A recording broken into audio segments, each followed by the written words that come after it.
નમસ્કાર મિત્રો, સ્વાગત છે આપણે યુટ્યુબ ચેનલ ગુજરાત વેધર ફોરકાસ્ટની અંદર। હવે મિત્રો આપણે વાત કરીશું કે 23 મેના રોજ ગુજરાતનું મોસમ પૂર્વાનુમાન કેવું રહેશે। આપણે એક દિવસ વિડીયો નહોતા બનાવી શક્યા, જે 22 મેનું મોસમ પૂર્વાનુમાન આપી શક્યા નહોતા, પણ તેના કારણે આપણે જે પહેલા પણ આપણે વિડીયો મૂક્યો હતો કે 15 થી 24 નું આપણે મોસમ પૂર્વાનુમાન કરેલું છે, અને આઈ હોપ કે તમે તે વિડીયો પણ જોઈ લીધો હશે। તો હવે વાત કરીએ આપણે 23 મેના ગુજરાતના મોસમ પૂર્વાનુમાનની।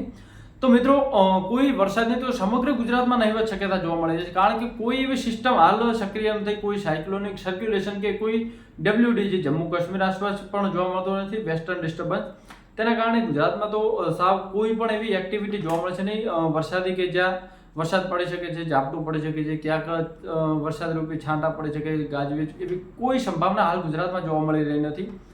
ઉત્તર ગુજરાતથી આપણે શરૂઆત કરીએ તો ઉત્તર ગુજરાતના તમામ વિસ્તારો છે, ધાનેરા છે, ડીસા છે, પાલનપુર છે, વાવથરા છે, બનાસકાંઠા છે, કોઈ પણ જગ્યાએ વાદળછાયું વાતાવરણ જોવા મળશે નહીં। સવારથી લઈને સાંજે ચોખ્ખું હવામાન જોવા મળશે।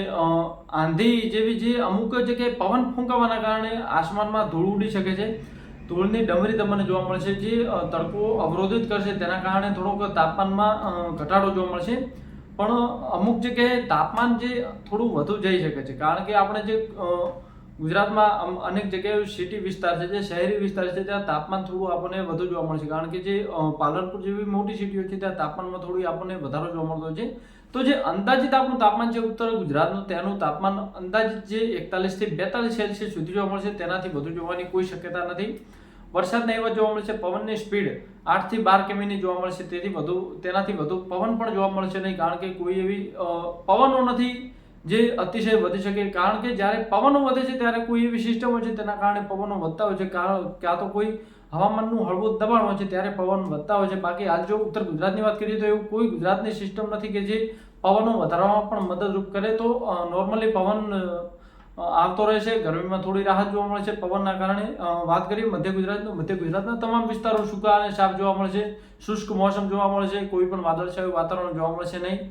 નોર્મલી પવનની સ્પીડ 15 થી 9 થી 15 આસપાસ જ જોવા મળશે, વધારે કોઈ પણ જગ્યાએ પવન જોવા મળશે નહીં।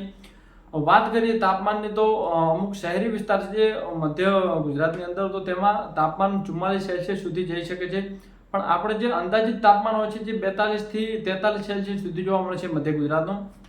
વરસાદ તો નહીવત જ જોવા મળશે। વાત કરીએ પૂર્વ ગુજરાતનો, પૂર્વી ગુજરાતના તમામ વિસ્તારોમાં પવન થોડો સારો જોવા મળશે, 15 થી 18 કિમી પ્રતિ કલાકની ઝડપે પવન જોવા મળશે।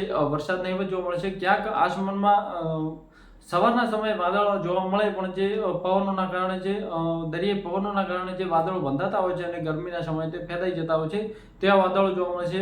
તાપમાન 41 થી 42 સેલ્સિયસ રહેવાની શક્યતા છે, તેથી વધુ તાપમાન પણ જશે નહીં। પવનની સ્પીડના કારણે તાપમાન આપણને સાવ નોર્મલ જોવા મળશે, વધુ કોઈ પણ જગ્યાએ તાપમાન થશે નહીં। વાત કરીએ સૌરાષ્ટ્રની, સૌરાષ્ટ્રના તમામ વિસ્તારોમાં મોસમ શુષ્ક અને સાફ જોવા મળશે, પવનની સ્પીડ 12 થી 15 કિમીની જોવા મળશે, વધુ પવન પણ જોવા મળશે નહીં। તેના કારણે જે પવન વાતો રહેશે તેના કારણે તાપમાનમાં પણ આપણને કોઈ એવો લાંબો ફેરફાર જોવા મળશે નહીં। અનેક જગ્યાએ તાપમાન 41 થી 42 સેલ્સિયસ સુધી જોવા મળશે, વધુ તાપમાન થવાની પણ કોઈ શક્યતા નથી। પણ જે સૌરાષ્ટ્રનો દરિયાઈ વિસ્તાર છે, જે દ્વારકાથી લઈ ઓખા છે, પોરબંદર છે, જુનાગઢ છે, આ તમામ વિસ્તારોમાં તાપમાન નોર્મલ જોવા મળશે। જે દરિયાઈ સીમાના વિસ્તારો છે, જે ઓખાથી લઈ દ્વારકા છે, પોરબંદર છે, આ તમામનું તાપમાન 38 થી 40 સેલ્સિયસ સુધી જોવા મળે છે। પવનની સ્પીડ પણ સારી જોવા મળશે દરિયા કિનારાના વિસ્તારે, અને ખાસ કે બફારો ઓછો જોવા મળશે, કારણ કે પવનની સ્પીડ થોડી વધુ છે, તેના કારણે બફારો સાવ નોર્મલ જોવા મળશે। વરસાદની નહીવત શક્યતા છે। સવારના સમયે ભેજવાળા પવનોના કારણે, જ્યારે ભેજવાળા પવનો રાત્રે ઠંડા હોય છે અને દિવસ દરમિયાન થોડી ગરમી પડતી હોય છે સવારના સમયે, ત્યારે થોડા વાદળો બંધાઈ શકે છે, ક્યાંક ક્યાંક નજરે પડી શકે છે, વધુ વાદળોની કોઈ સંભાવના જોવા મળતી નથી। સુરત ની વાત કરીએ, દક્ષિણ ગુજરાતમાં સુરતની વાત કરીએ, સુરતના અમુક વિસ્તારોમાં ક્યાંક ક્યાંક વાદળો જોવા મળે। હવે સુરત અને વડોદરા વાપી વિસ્તારમાં ક્યાંક ક્યાંક વાદળો જોવા મળવાનું કારણ કે મુંબઈ આસપાસના તમામ વિસ્તારોમાં ક્યાંક ક્યાંક એવા વાદળો બંધાતા હોય છે, જે વરસાદ આપી રહ્યા છે, અને જ્યારે તે વાદળો વરસીને ધીમે ધીમે આગળ વધે છે ત્યારે તે સુરતના વિસ્તારોમાં ક્યાંક ક્યાંક જોવા મળે છે, અને ક્યાંક એવા છાંટા પણ પડી શકે છે, કારણ કે વરસાદી વાદળો જ્યારે એક જગ્યાએથી બીજી જગ્યાએ જતા હોય છે ત્યારે ક્યાંક ક્યાંક એવા છાંટા રૂપે વરસાદ પડી શકે છે। વધારે વરસાદની પણ કોઈ શક્યતા નથી। તાપમાનમાં વાત કરીએ તો 43 થી 44 સેલ્સિયસ રહેવાની શક્યતા છે।